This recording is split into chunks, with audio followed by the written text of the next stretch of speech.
Bonjour à tous et bienvenue dans cette émission Oméga. Vous le savez, c'est le rendez-vous des leaders de l'agriculture. Pourquoi ont-ils choisi de prendre des responsabilités? Quel chemin veulent-ils tracer? Pour quelle agriculture demain? Nous allons leur poser la question parce qu'ils sont impliqués dans leur profession et vont tout nous dire. Bonjour Anton Andermatt.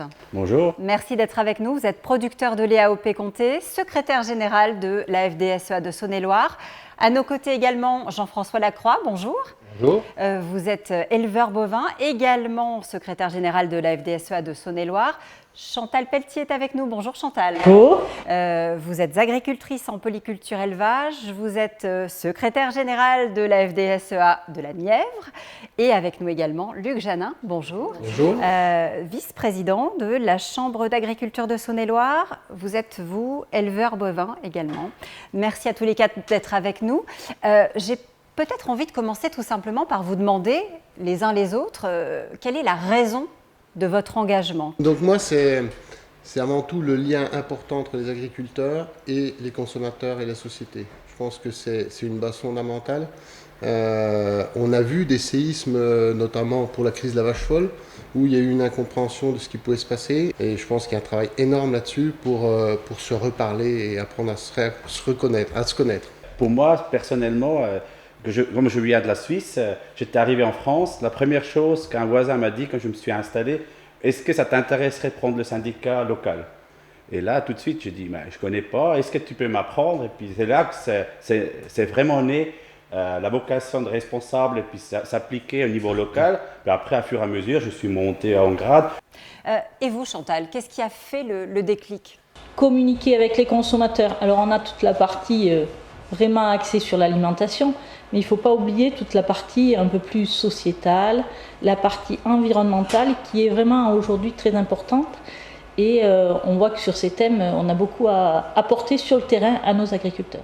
Vous partagez la vision de Chantal, Jean-François? Tout à fait. Moi, je me suis engagé un peu dans le syndicalisme. C'était aussi pour défendre les agriculteurs quand il y avait des crises, essayer de s'en sortir et de permettre de trouver des solutions quand il y a des crises ou quand l'agriculture est dans la tourmente. Vous parlez de crise, vous avez évoqué la crise de la vache folle, Luc. C'est aussi ça qui fait qu'à un moment, on saute le pas? Oui, je pense que c'est un déclic en fait. Et ben, c'est pour aller vers une compréhension des uns des autres, déjà de ce qu'est la réalité de la production. Et puis comment peut-être s'adapter, faire des améliorations par rapport aux attentes, mais aussi prendre en compte les réalités de ce qu'on ne peut pas faire. C'est-à-dire, il y a quand même du technique on est obligé de répondre à la technique et la nature nous impose aussi une forme de réalité. Anton?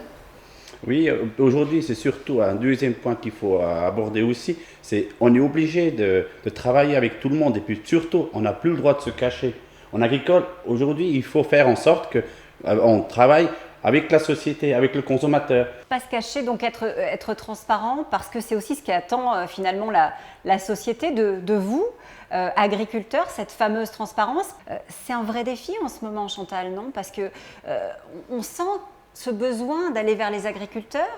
Alors effectivement, la transparence, c'est quelque chose qu'on travaille quand même depuis des années. La traçabilité dans le monde agricole et particulièrement dans l'élevage, ça existe depuis très très très longtemps. Et là, effectivement, on a encore du travail à faire sur cette transparence. Alors, sur l'élevage, bien sûr, parce que quand on nous parle du bien-être animal, c'est aussi ce qu'on nous demande, c'est d'être plus transparent sur nos pratiques. Et quand on parle pour toute la partie plus culture, c'est pareil, la transparence par rapport à ce qu'on fait au niveau des produits phytosanitaires, des évolutions que l'on fait au cours du temps, parce que effectivement, on change, tout le monde change un peu ses pratiques, personne ne les valorise. Personne ne dit « oui, moi je vais de l'avant, moi je fais ceci ». Donc c'est un peu dans ce sens-là aussi que les agriculteurs doivent aller. Pour aller dans le sens de Chantal, on a baissé les antibiotiques sur nos animaux, j'ai lu l'autre jour, de plus de 40% en quelques années. Et ça, c'est des choses, on ne le met pas assez en avant, quoi. Et ça, c'est des choses qu'il faut qu'on explique, qu'on forme aussi nos jeunes à des autres méthodes de travail, à des nouvelles productions, à des nouvelles plantes qui résistent mieux aux sécheresses. La technique est ouverte, toute grande, et il faut qu'on en profite, il faut qu'on le valorise en tant qu'élu, en tant que responsable professionnel, et qu'on le mette en avant. Anton, vous, je crois, je parlais de défi tout à l'heure, je crois que vous en avez un très concret face à vous. Comment est-ce que vous allez faire, par exemple, pour que le projet de parc naturel régional de la Bresse soit bien perçu par les producteurs de votre région? Est-ce qu'il faut qu'il soit inclusif, co-construit?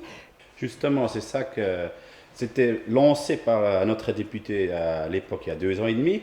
À l'époque, c'était mal perçu. Puis moi, je me suis rendu compte qu'avec le temps, aujourd'hui, il faut absolument que je le prends en main. Moi, je ne veux pas laisser écrire les autres à ma place.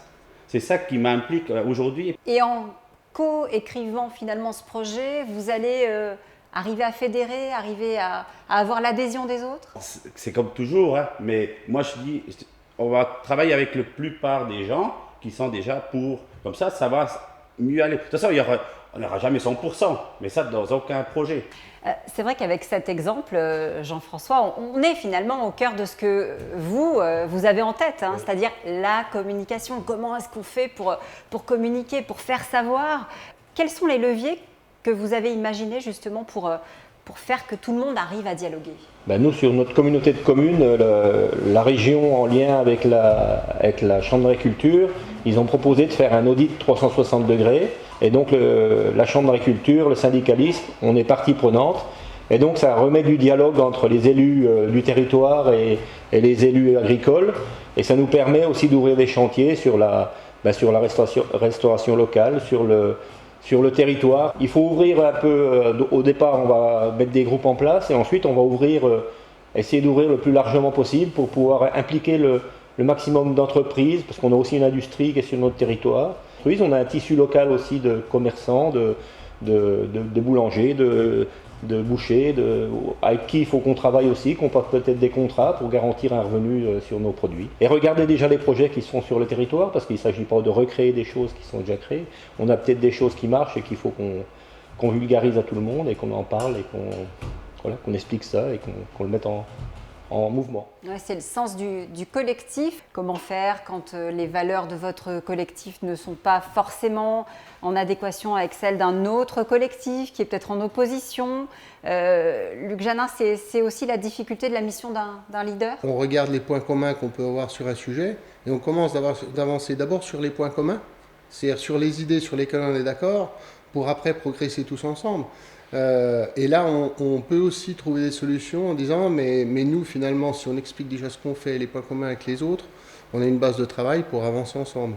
Ce qui nous rassemble? Plus que ce qui nous oppose. Aujourd'hui, les agriculteurs sont obligés d'investir pour répondre aux nouvelles demandes de la société. Comment est-ce qu'on peut leur faire prendre conscience finalement qu'à long terme, c'est leur quotidien, leurs revenus qui vont être améliorés? Tous les changements qui s'annoncent dans nos domaines, aussi bien animal que culture, végétale, vont demander effectivement beaucoup d'investissement. Je pense qu'il y a vraiment besoin que les agriculteurs soient aidés dans quel impact ça va avoir vraiment, qu'ils le sentent. Parce que c'est aujourd'hui cette incertitude qui les fait être sur le frein et appuyer très fort sur le frein alors qu'il faut accélérer? Alors qu'il faut accélérer et alors qu'ils sont déjà tous en train de démarrer et de partir, quoi. Donc voilà, effectivement. Mais l'impact, il faut vraiment quand même qu'ils soient aidés pour le chiffrer. Alors le fait aussi de travailler ensemble va leur permettre de mieux passer dans le changement et de travailler en collectif, hein, c'est ce qu'on a dit tout à l'heure. Le collectif, c'est quand même quelque chose qui nous anime. Et l'idée qu'a eu un mais que n'a pas eu l'autre va pouvoir faire germer beaucoup plus de choses. Le besoin de reconnecter justement le monde agricole et la société, comment est-ce que vous le traduisez au quotidien, les uns et les autres? Je suis grand maître d'une confrérie de promotion de la viande bovine et ovine. Et on fait à peu près 70 sorties dans l'année où on fait des dégustations de viande. C'est un outil formidable parce qu'on va rencontrer des gens sur des lieux bien précis et on leur parle de notre métier, de notre produit. On met en avant un produit qui est noble et qui est bien fait. Et ça, on a des questions quand on est tout seul dans notre ferme, on ne s'attend pas à des questions comme ça, quoi. Le métier d'agriculteur aussi, parce qu'on ne le voit que par les médias et ils veulent se rendre compte quand ils ont un agriculteur en face d'eux pour savoir si c'est la réalité, si c'est la vérité. Nous, on fait essentiellement des interventions dans les collèges, auprès des jeunes et auprès des jeunes lycéens pour qu'ils viennent, parce qu'il y a beaucoup de travail dans le domaine de l'agriculture. Et ensuite, on fait beaucoup de fermes ouvertes et surtout de fêtes des moissons via le réseau Agri Demain. Donc ça, c'est quelque chose qui s'est vraiment bien développé et qui est aussi accompagné d'une formation pour que les agriculteurs eux-mêmes soient capables de valoriser ce qu'ils font. Vous êtes tous leaders, donc comment on fait pour convaincre et pour arriver à emporter justement l'adhésion générale? Déjà, je crois qu'il ne faut pas se mentir à soi-même quand on est responsable et pas mentir à personne. Il faut à la fois expliquer notre métier à la société, les réalités de notre métier, mais aussi pas mentir aux agriculteurs sur les capacités d'adaptation et de reconnexion en phase avec la société. Donc il y a des moments comme ça compliqués pour emmener un collectif. Seulement, il faut voir à long terme, il faut voir les objectifs communs à long terme et travailler sans se mentir sur les objectifs atteints. Alors, quels sont vos objectifs à vous, Anton, à long terme, justement? C'est là que je veux prendre les devants par rapport au parc naturel régional. Le secteur, la Bresse, c'est un secteur où il y a beaucoup de patrimoine. Et c'est là que je voudrais absolument que les gens adhèrent au projet. En fait, ça fait une connexion des jeunes, des moins jeunes. Finalement, c'est ça qui va apporter le bonheur de tout le monde, en fait. Et puis finalement, l'agriculture va mettre en avant le secteur où on vit aujourd'hui, où je vis. Et oui, passer peut-être par l'intergénérationnel pour rétablir ces connexions entre le monde agricole et le reste de la société. Merci à tous les quatre d'avoir été avec nous dans cette émission. Prochain rendez-vous avec 4 nouveaux agriculteurs dans Oméga.